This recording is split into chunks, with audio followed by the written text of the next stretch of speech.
Olá pessoal, bom dia, boa tarde ou boa noite, esperando que vocês estejam bem, se cuidando, tomando as medidas preventivas durante essa pandemia.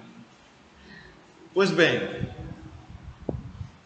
prosseguindo o conteúdo do nono ano de História, temos agora que entender, compreender o surgimento de um momento muito ruim da história mundial. Além das guerras, foi a construção de vários campos de concentração nazista. Esses campos de concentração, idealizados pelos nazistas, eram campos onde ficavam os judeus. Os judeus, povo muito antigo, descendente de Sem, filho de Noé, e que eles se autoproclamam como sendo o povo eleito por Deus. E esse povo eleito por Deus vai passar por um processo de dizimação, de morte. Hitler, na sua mente doentia, dizia que os judeus eram tudo que havia de mais atrasado, de ruim, como povo, como civilização. Essa perseguição aos judeus, ela tem algumas explicações. Uma delas diz que essa perseguição de Hitler para com os judeus vai ser por conta do dinheiro que os judeus teriam. O judeu sempre foi um povo muito próspero. Inclusive, eu até me arrisco a dizer, é difícil você ver um judeu pobre. Eles são muito prósperos.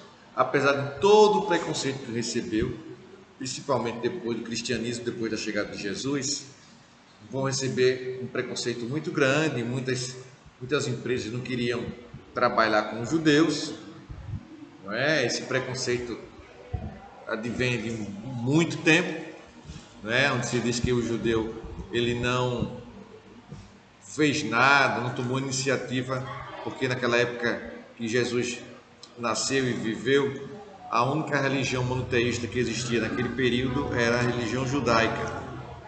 E os judeus não interpretam, não acreditam que Jesus Cristo é o Messias, é o Salvador de todos nós. Os judeus possuem uma interpretação diferente. Na visão judaica, o Messias ainda vai chegar.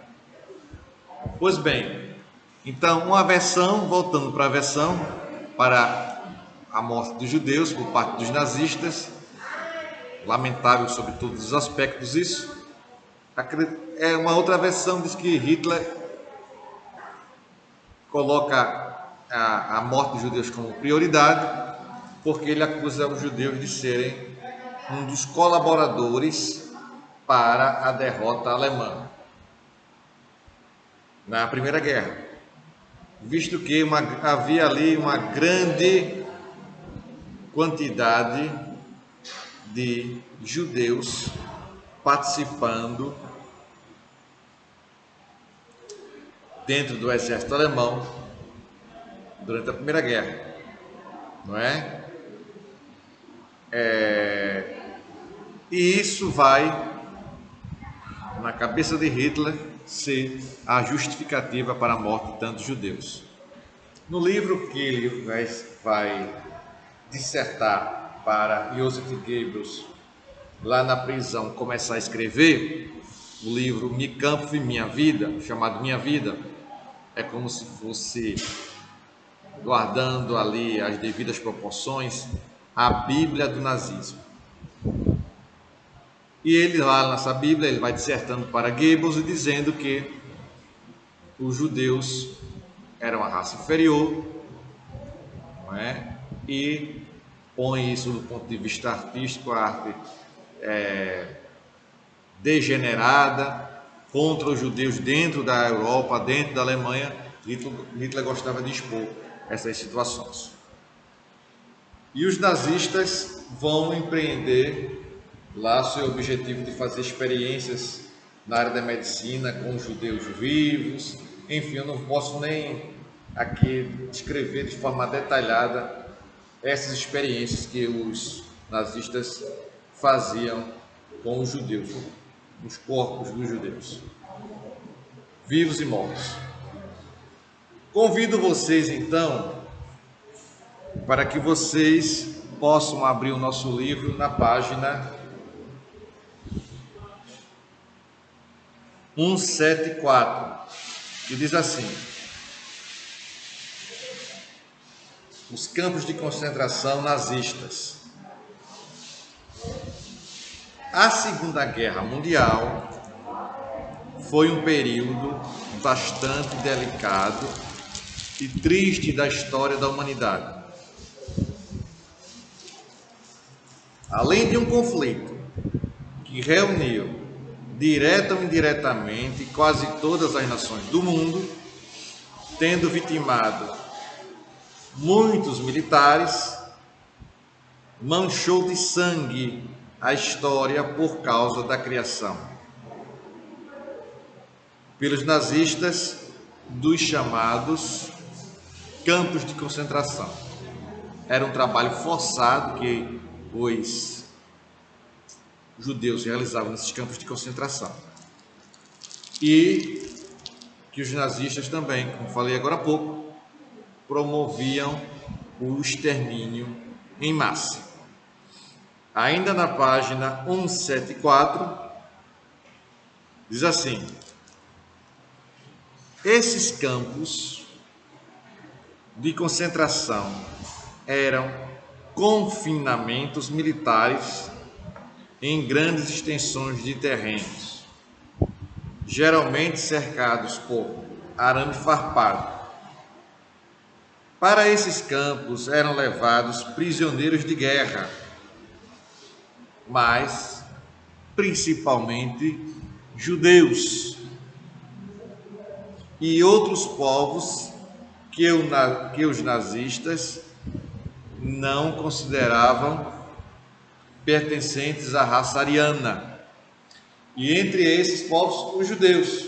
Ciganos também eram considerados povos inferiores. Só a raça ariana deveria prevalecer. A raça ariana, segundo a questão genética, vai dar origem aos alemães. Não é? Então, esses campos de concentração descumpriam, ou seja, não obedeciam o Acordo Internacional de Genebra. Acredita-se que milhões de pessoas foram mortas sob tortura e em câmara de gás. Em muitas ocasiões, eram feitos estudos baseados na eugenia. Os campos de concentração eram conhecidos como Auschwitz, Birkenau, na Polônia, talvez o mais famoso deles, Bergen-Belsen, Buchenwald, na Alemanha, e Bolzano, na Itália. Não é? O que é que temos aqui? Logo abaixo, desculpe, nós temos o julgamento de Nuremberg, que foi um julgamento para entendermos e julgar aqueles criminosos que cometiam barbaridades, crimes durante a Segunda Guerra Mundial. Diz assim, ainda na página 74, né? os crimes cometidos por Hitler, Mussolini, seus seguidores durante a Segunda Guerra Mundial foram bastante violentos e atentavam diretamente contra a humanidade. Além do conflito em si, os campos de concentração, as torturas e as câmaras de gás, não é? As câmaras de gás apontavam a crueldade dos nazistas e fascistas contra aqueles que julgavam ser pertencentes à raça inferior. Milhões de inocentes foram mortos, a maioria judeus. Cerca de 6 milhões de judeus foram mortos nos campos de concentração. Não é? Essa ideia, me lembrei aqui, de matar os judeus por parte de Hitler, significa a eugenia, a seleção, não é, dos seres humanos, aqueles que são seres superiores, a raça superior em relação às outras. Hitler, como já falei, dizia que os judeus eram uma raça inferior. E aí promovia essa questão das mortes e estudos feitos na eugenia, não é? Questões genéticas, desejando ali comprovar que havia seres geneticamente mais desenvolvidos que os outros. Isso aí é um verdadeiro absurdo, uma ideia maluca, preconceituosa ao extremo que Hitler possuía. Prosseguindo então. Oficialmente, a Segunda Guerra Mundial acabou com a rendição dos japoneses em 2 de setembro de 1945. Meses depois do suicídio de Adolf Hitler, que não aceitava a derrota do conflito. Não é? Hitler não aceitava, ele postergou a derrota, não se rendeu, uma situação que poderia ter menos mortes por parte dos alemães, mas pela sua insistência, pela sua ideia maluca de permanecer no conflito, ele não quis poupar vidas e no final do conflito, não é? Quando tropas soviéticas já estavam cercando Berlim, ele promoveu seu suicídio tomando cianureto, que é um produto químico que vai ocasionar morte. Ele e sua esposa Eva Braun, que era uma jornalista da época, que também se matou, né? E os corpos, quando foram encontrados, já estavam totalmente sem vida. Não aceitava o fim do conflito. Findada a guerra, ou seja, final da guerra. Findado significa final. Foi estabelecido um tribunal militar internacional para julgar os crimes contra a humanidade cometidos pelos nazistas e fascistas, instalado em 20 de novembro de 1945. Esse tribunal ficou conhecido como Tribunal de Nuremberg, porque foi realizado esse tribunal, esse julgamento, na cidade alemã de Nuremberg. E foi organizada pelos Estados Unidos, esse tribunal, pela União Soviética, pela Grã-Bretanha e pela França, não é? Você sabe o que significa Grã-Bretanha? Isso, muito bem. Grã-Bretanha significa a junção de 4 países sob o domínio, tendo como chefe de Estado a Rainha da Inglaterra, que é Grã-Bretanha. São os seguintes países: Inglaterra, País de Gales, Escócia e Irlanda. Tá bom? Alguns líderes nazistas não chegaram a ser julgados por já estarem mortos, como Hitler, Himmler e Goebbels. né? Goebbels, que era o chefe da propaganda nazista, Joseph Goebbels.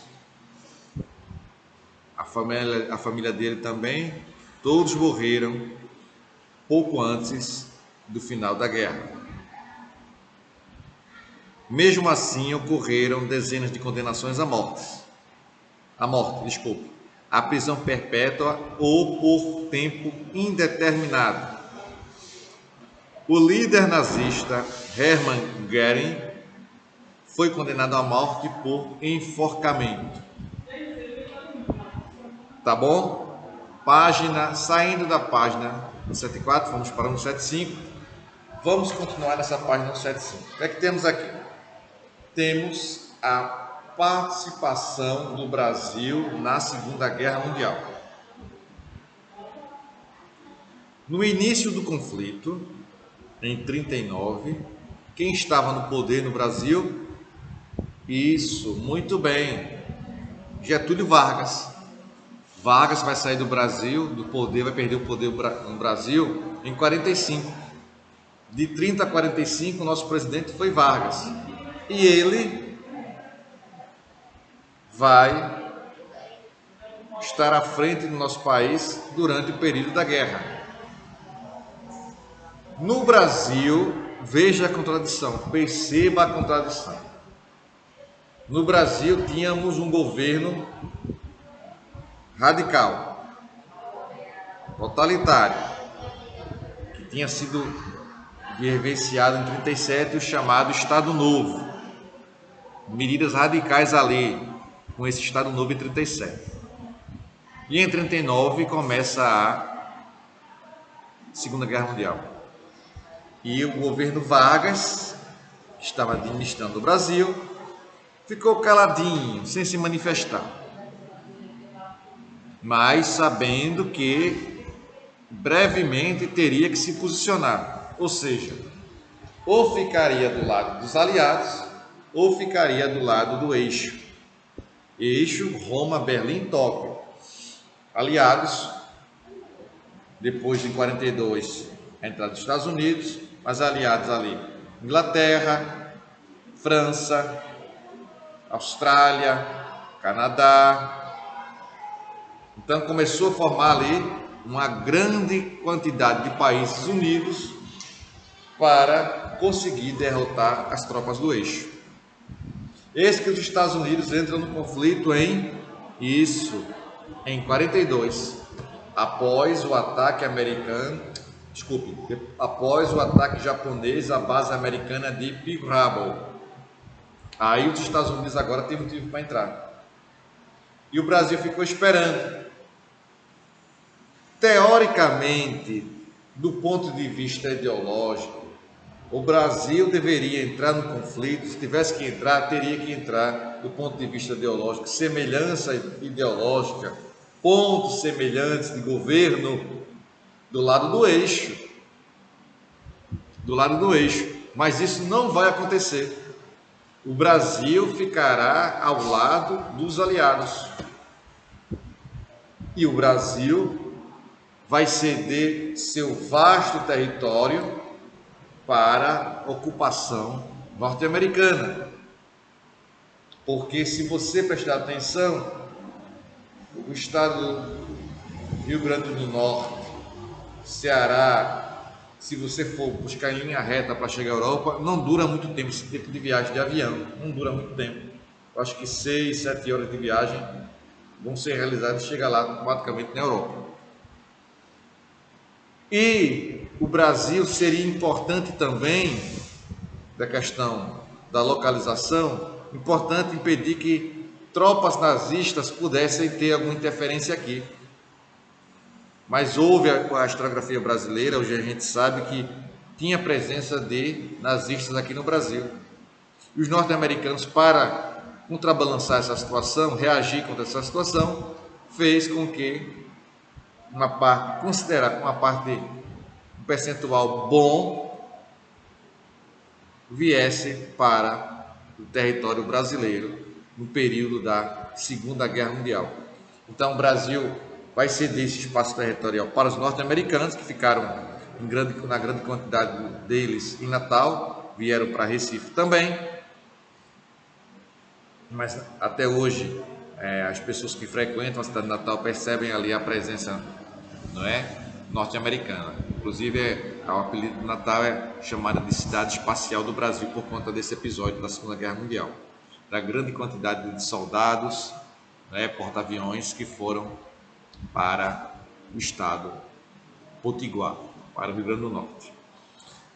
E o Brasil, além de ser desse território, vai participar da Segunda Guerra Mundial, enviando os nossos soldados, os nossos famosíssimos soldados da Força Expedicionária Brasileira, a FEB, os pracinhas.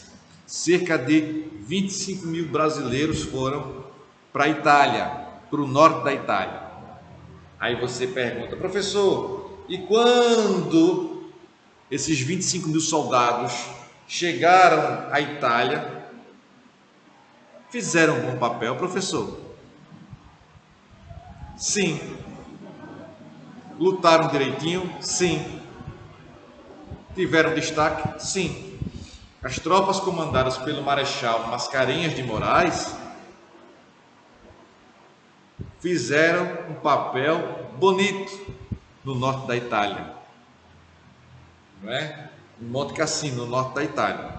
Então, a participação brasileira foi muito interessante mesmo, muito boa. Prosseguindo, voltando um pouquinho, levando em consideração que não havia ali muito preparo, as coisas foram organizadas meio que às pressas, quase que em cima da hora. Olha, vamos ver que daqui a 1 mês, 2 meses, 3 meses a gente vai participar do conflito. Foi mais ou menos assim. Não teve muita preparação, muita organização, muita estrutura não é? Mesmo assim, os soldados brasileiros foram muito valentes e tiveram participação efetiva. Vamos lá. Página 175. A Segunda Guerra Mundial é considerada por muitos historiadores como o maior conflito da história da humanidade. De fato, foi. Tanto em número de soldados, em países envolvidos, foi uma guerra literalmente mundial. Outros continentes, além da Europa, os países também estavam envolvidos diretamente. O Japão, por exemplo. Não é verdade? Isso, muito bem.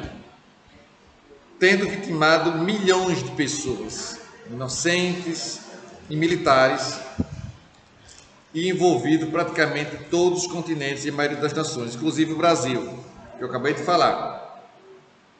Enquanto a Europa estava em franco conflito, intensificado a partir de 1939 com a invasão alemã à Polônia, o Brasil vivia um período de ruptura desde o início dos anos 30, quando a República Velha passava por dificuldades, quando a Segunda Guerra Mundial eclode, surge. Getúlio Vargas já tinha aquilo que eu falei, já tinha estabelecido sua ditadura há 2 anos, conhecida como Estado Novo. Até o ano de 42, página 175, 1942, o Brasil não havia entrado, até o ano de 42, o Brasil não havia entrado no conflito, buscando, de certa forma, evitar, não é? Por quê? Porque teria um alto custo aquilo ali para um país que vivera uma certa instabilidade como o Brasil. Fruto das contradições econômicas, não é? Fruto das contradições econômicas desde a sua proclamação, e ainda o fato que fez Getúlio Vargas mudar de opinião e passar para os Estados Unidos e apoiar os Estados Unidos e a União Soviética contra os nazistas, foram os ataques às embarcações brasileiras no Oceano Atlântico, realizados por submarinos alemães. Esse episódio despertou revolta no povo brasileiro, que, junto com os políticos oposicionistas de Vargas, pressionaram para que o Brasil entrasse oficialmente no conflito contra os alemães e os países do eixo. Apesar do fato ocorrido, a entrada do Brasil na guerra deu-se oficialmente em 1944. Até então, nesses 2 anos, o Brasil treinou seu exército para que pudesse entrar em condições de fazer diferença na Segunda Guerra Mundial. A Força Expedicionária que eu falei, a Força Expedicionária Brasileira foi treinada pelos Estados Unidos e atuou decisivamente na Batalha de Monte Castelo, de Monte Cassino, contra tropas nazistas. Nesse conflito, o Brasil teve muito destaque, sendo decisivo para a vitória dessa batalha. Quando, do seu retorno ao Brasil, os integrantes da Força Expedicionária Brasileira foram tratados como heróis. Indo para a página 176, nós temos: nasce a Organização das Nações Unidas. Por que nasce? Porque a mesma instituição, a instituição que tinha características semelhantes ou idênticas, que foi a Liga das Nações, criada pós Primeira Guerra, a Liga das Nações não prosperou. A Liga das Nações não teve o respaldo, não teve uma autonomia, não teve respaldo, não foi reconhecida como deveria, uma instituição de organizar o mundo no pós-guerra. Não aconteceu isso. Então, surge agora, pós Segunda Guerra Mundial, a ONU. Alguns dizem que a ONU passou a ser reconhecida porque teve a sede e o apoio total dos Estados Unidos, coisa que os americanos não fizeram com a Liga das Nações. Tá bom? O que é que temos aqui? 176. As duas grandes guerras, como definiu o primeiro-ministro inglês Winston Churchill, são conflitos que podem ser entendidos como uma continuidade da outra, e é verdade. Após o término da primeira, a tentativa diplomática reconhecida como Liga das Nações procurou construir, sem êxito, acordos que preveniriam outro confronto das potências. Acordos como o Tratado de Versalhes serviram na prática para impor uma derrota ainda mais humilhante às nações da Tríplice Aliança e alimentaram sentimentos de revanche. A experiência fracassada da Liga das Nações serviu de base para a estruturação da Organização das Nações Unidas. Instituída em 24 de outubro de 45, a ONU atualmente engloba 193 países e suas atribuições vão além da observação e da mediação de conflitos. Seu papel foi importante e também, vale salientar, na criação do Estado de Israel em 48, nos processos de outras coisas importantes que a ONU fez. O processo de descolonização da Ásia e da África, ou arbitrando questões étnicas. Ao longo da segunda metade do século XIX, as declarações da ONU acerca de populações em risco, patrimônio culturais, desigualdade de distribuição de renda e alimento pelo mundo nortearam as tomadas de decisões de chefe de Estado. Também a ONU criou o Conselho de Segurança, para intervir nas questões militares. Bem, pessoal, eu vou concluindo por aqui a aula de hoje, acreditando que vocês tenham absorvido conhecimento, e estou finalizando a Segunda Guerra Mundial. Tá bom? Espero que vocês tenham compreendido o conteúdo, tenham absorvido o conhecimento, e até a próxima aula. Tá certo? Um forte abraço, se cuidem e um tchauzinho para vocês, um abraço no coração de todos vocês. Tá? Tchau, pessoal, e até a próxima aula.